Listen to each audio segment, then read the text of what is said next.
कैसे हो आप सभी। उम्मीद है बहुत अच्छे होंगे, बहुत मन लगा के अपनी पढ़ाई कर रहे होंगे। मैं प्रिया स्वागत करती हूँ आपका हमारे YouTube चैनल प्री 10 क्लासेस में, जहाँ पर हम आपको पढ़ा रहे हैं 10th क्लास में साइंस की क्लासेस। मैं इससे पहले आपको 2 पार्ट करा चुकी हूँ, पार्ट नंबर 3 है जिसमें हम पढ़ने वाले हैं भौतिक एवं रासायनिक गुण। तो आज हम क्या पढ़ने वाले हैं, हमारा टॉपिक है भौतिक एवं रासायनिक गुण। बहुत ही इंपॉर्टेंट और बहुत ही सरल है। ये 9th क्लास में आपके एग्जाम में आया भी होगा, लेकिन इससे आगे जब हम रासायनिक समीकरण पढ़ेंगे तो वो सब इसी से समझ में आएगा। तो पहले आपको ये पढ़ना बहुत जरूरी है, भौतिक एवं रासायनिक परिवर्तन। तो भौतिक परिवर्तन क्या होता है? वह परिवर्तन जिसमें पदार्थ के केवल भौतिक गुणों में परिवर्तन होता है, भौतिक परिवर्तन कहलाता है। रासायनिक में क्या लिखेंगे हम? वह परिवर्तन जिसमें पदार्थ के भौतिक एवं रासायनिक दोनों प्रकार के गुणों में परिवर्तन होता है, रासायनिक परिवर्तन कहलाता है। तो लिखते हैं नंबर फर्स्ट पॉइंट, वह परिवर्तन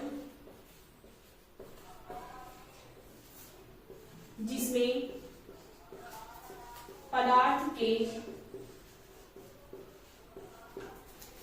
केवल भौतिक गुणों में परिवर्तन होता है, केवल भौतिक गुणों।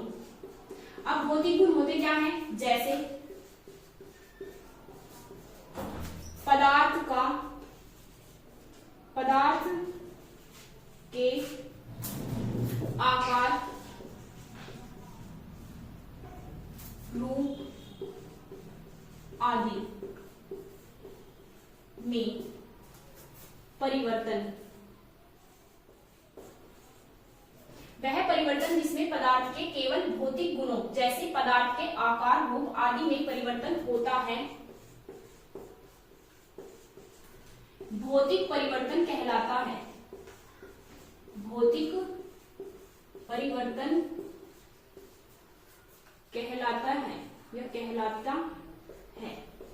भौतिक परिवर्तन की डेफिनेशन समझ में आ गया आपको। अब हम लिखेंगे रासायनिक परिवर्तन। इसमें नंबर फर्स्ट पॉइंट क्या है? रासायनिक परिवर्तन वह परिवर्तन जिसमें पदार्थ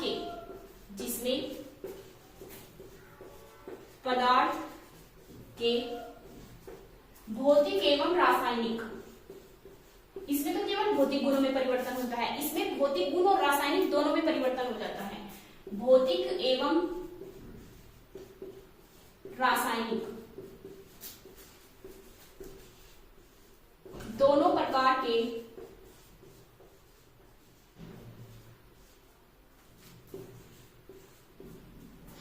वह परिवर्तन जिसमें पदार्थ के भौतिक एवं रासायनिक दोनों प्रकार के गुणों में परिवर्तन होता है, गुणों में परिवर्तन होता है,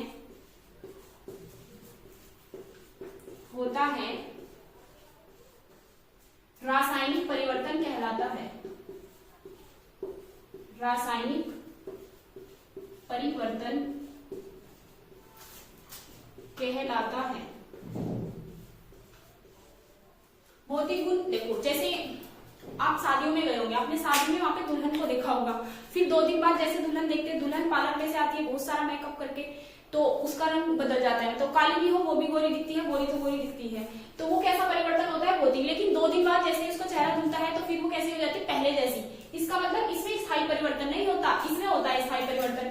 जो जैसे पहले था ना, फिर वो ऐसा कैसे ही हो जाएगा। तो वो दुल्हन का जो चेहरा फिर दिखता है वो कैसा परिवर्तन कर लेती है वहां पे? भौतिक परिवर्तन। तो वो परिवर्तन होगा भौतिक। और रासायनिक परिवर्तन क्या होता है? जिसमें नई चीज बनती है, जैसे कि हमने देखो कागज को अगर फाड़ दिया, उसके 2 टुकड़े कर दिए, तो वो कैसा परिवर्तन है? भौतिक, क्योंकि इसमें कुछ नई चीज नहीं बनी। और रासायनिक में क्या होगा? अगर हमने किसी कागज को जला दिया, जलाने के बाद क्या प्राप्त होता है हमें? राख। तो राख अलग चीज है, कागज अलग चीज था, तो वो कैसा परिवर्तन है? रासायनिक। तो इसमें हम एग्जाम्पल लिखते हैं। एग्जाम्पल नंबर फर्स्ट, मतलब नंबर ए, कागज को फाड़ना। कागज को फाड़ना कैसा परिवर्तन है? भौतिक। अब इसमें लिखेंगे नंबर 1, इसमें क्या लिखेंगे हम? कागज को जलाना। कागज को जलाना,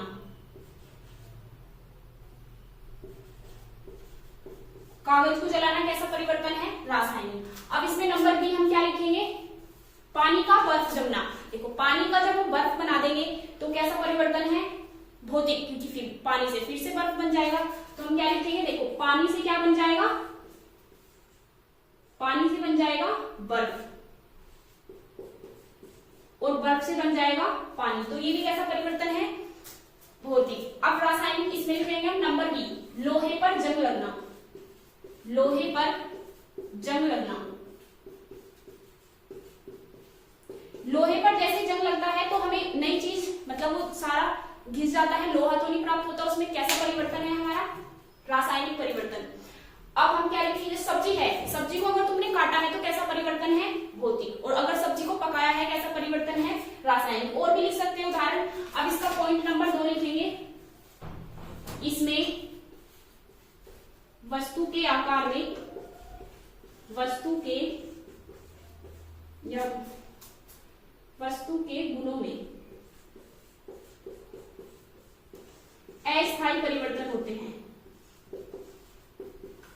कैसे परिवर्तन है, अस्थायी। मतलब पानी का बर्फ बन गया, बर्फ से फिर पानी बन सकता है, तो कैसा परिवर्तन है, अस्थायी परिवर्तन होते हैं, अस्थायी परिवर्तन होते हैं। अब इसमें लिखेंगे हम, इसमें पदार्थ के गुणों में स्थायी परिवर्तन होते हैं। देखो लोहे, कागज को जलने के बाद राख बनेगी, नई चीज बनेगी, तो कैसा परिवर्तन हो गया, स्थायी। अब हम राख से फिर से कागज नहीं बना सकते, तो हम क्या लिखेंगे, इसमें वस्तु के गुणों में स्थायी परिवर्तन होते हैं, स्थायी परिवर्तन होता है। अब इसमें नंबर 3 पॉइंट लिखेंगे, यह उत्क्रमणीय परिवर्तन है। उत्क्रमणीय परिवर्तन क्या होता है, बर्फ से पानी बन सकता है, पानी से बर्फ, जो एक दूसरे में बदल सकते हैं, वो परिवर्तन होता है उत्क्रमणीय। तो हम क्या लिखेंगे, ये उत्क्रमणीय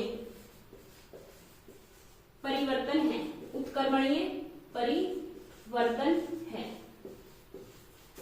और ये क्या है, नंबर 3, इसमें लिखेंगे ये अनुत्क्रमणीय प्रक्रम है।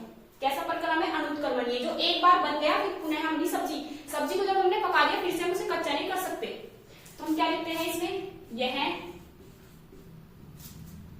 अनुत्क्रमणीय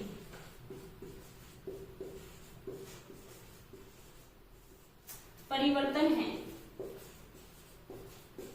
परिवर्तन होता है। इसमें लिखेंगे नंबर 4, इसमें नई चीज नहीं बनती, नई चीज या नया पदार्थ नहीं बनता, नया पदार्थ नहीं बनता है। जबकि इसमें क्या होता है, इसमें नया पदार्थ बनता है, जो पहले था ना उससे फिर नया पदार्थ बनेगा। तो इसमें क्या लिखेंगे हम, इसमें नया पदार्थ बनता है। इस तरीके से भौतिक और रासायनिक परिवर्तन आपको समझ में आ गया होगा। अब इसका स्क्रीनशॉट लेकर नोट कर सकते हैं। अब इससे आगे पढ़ने वाले हैं हम, भौतिक और रासायनिक परिवर्तन पढ़ चुके हैं हम, अब हमें पढ़ना है रासायनिक अभिक्रिया। तो क्या हेडिंग डालेंगे, रासायनिक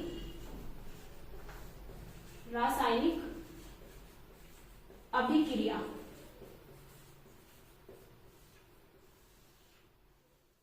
रासायनिक अभिक्रिया देखो क्या होता है, इसकी डेफिनेशन बहुत ही सिंपल है। रासायनिक अभिक्रिया क्या होती है, जब दो या दो से अधिक पदार्थ आपस में क्रिया करके नए पदार्थ का निर्माण करते हैं। देखो रासायनिक परिवर्तन जो था ना वही रासायनिक अभिक्रिया है, तो इसमें कैसा उत्पाद क्या बनता है, नया। अब इसकी डेफिनेशन हम लिखेंगे, इसमें लिखेंगे वह जब दो या दो से अधिक पदार्थ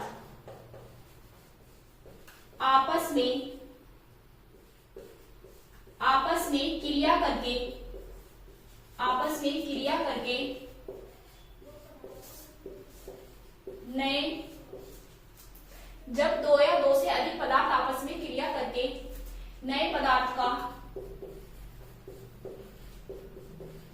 निर्माण करते हैं,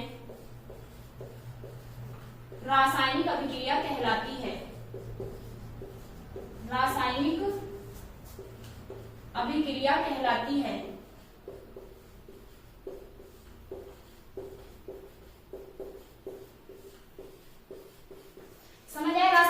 क्रिया क्या है?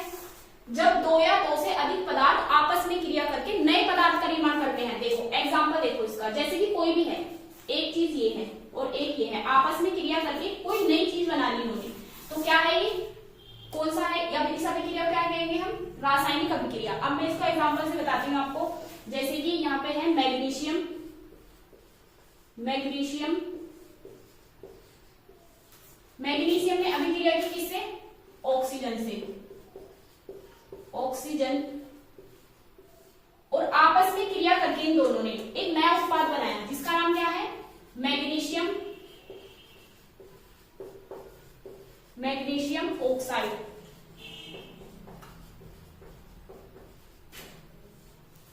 मैग्नीशियम ने ऑक्सीजन से अभिक्रिया की तो क्या बना? Magnesium oxide. ये जो दोनों होते हैं इन्हें क्या बोलते हैं हम? अभिकारक। जो इक्वल टू से पीछे होते हैं ना ये दोनों है अभिकारक। और जो यहाँ पे बनता है इक्वल टू से इधर, इसे क्या बोलते हैं हम? उत्पाद। कोई भी नई चीज बनी है उत्पाद होता है। पहला उदाहरण, उदाहरण नंबर 2, जैसे कि क्या है? हाइड्रोजन है, हाइड्रोजन, हाइड्रोजन ने अभिक्रिया किससे की? ऑक्सीजन से, और इन दोनों ने आपस में क्रिया करके क्या बना लिया? जल। हाइड्रोजन अलग चीज थी, ऑक्सीजन अलग चीज थी, आपस में अभिक्रिया करके नया उत्पाद बना दिया जल। तो ये कैसी अभिक्रिया है? रासायनिक अभिक्रिया। इन दोनों को क्या बोलते हैं? अभिकारक। और जल क्या है यहाँ पे?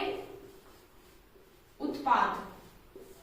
इस तरीके से आप इसका स्क्रीनशॉट लेके नोट कर सकते हैं रासायनिक अभिक्रिया। आगे पढ़ने वाले हैं रासायनिक समीकरण। तो देखो रासायनिक समीकरण क्या होता है? जैसे रासायनिक अभिक्रिया थी ऐसे ही है रासायनिक समीकरण।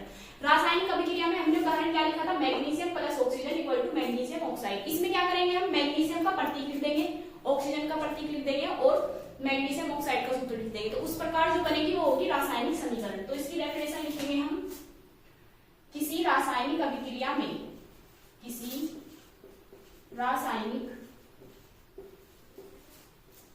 अभिक्रिया में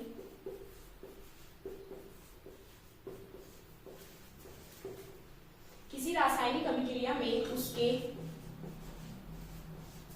अभिकारकों, उसके अभिकारकों तथा उत्पादों,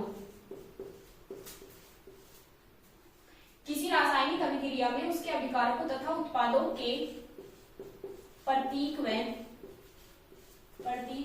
रासायनिक सूत्र, रासायनिक सूत्रों का प्रयोग करके बनने वाली समीकरण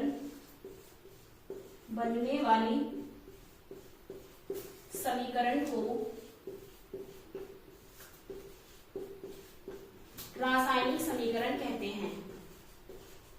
रासायनिक समीकरण कहते हैं।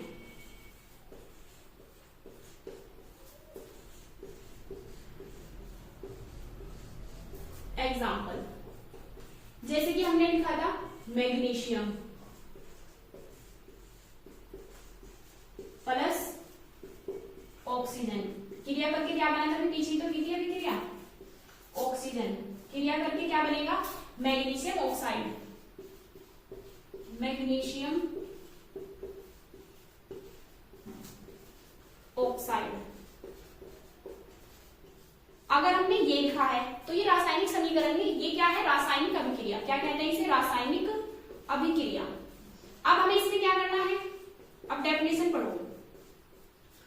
किसी रासायनिक अभिक्रिया में उसके अभिकारकों, अभिकारक ये दोनों, उत्पादों के प्रतीकों व रासायनिक सूत्रों का प्रयोग करके बनने वाली। अब इनके प्रतीकों सूत्र को बताओ। मैग्नीशियम का प्रतीक लिखवाया था मैंने, क्या होता है? Mg प्लस ऑक्सीजन का प्रतीक O2। देखो जो ऑक्सीजन होती है ना, गैस होती है, जो गैस होती है अणु के रूप में रहती है, तो ऑक्सीजन का प्रतीक हम O नहीं लिखेंगे, क्या लिखेंगे? O2, क्योंकि ऑक्सीजन गैस होती है, गैस के रूप में रहती है। ये इक्वल टू क्या बनेगा? मैग्नीशियम ऑक्साइड, इसका सूत्र है MgO। तो ये क्या बन गई हमारी? रासायनिक समीकरण। क्या बन गई है यहाँ पे? रासायनिक समीकरण।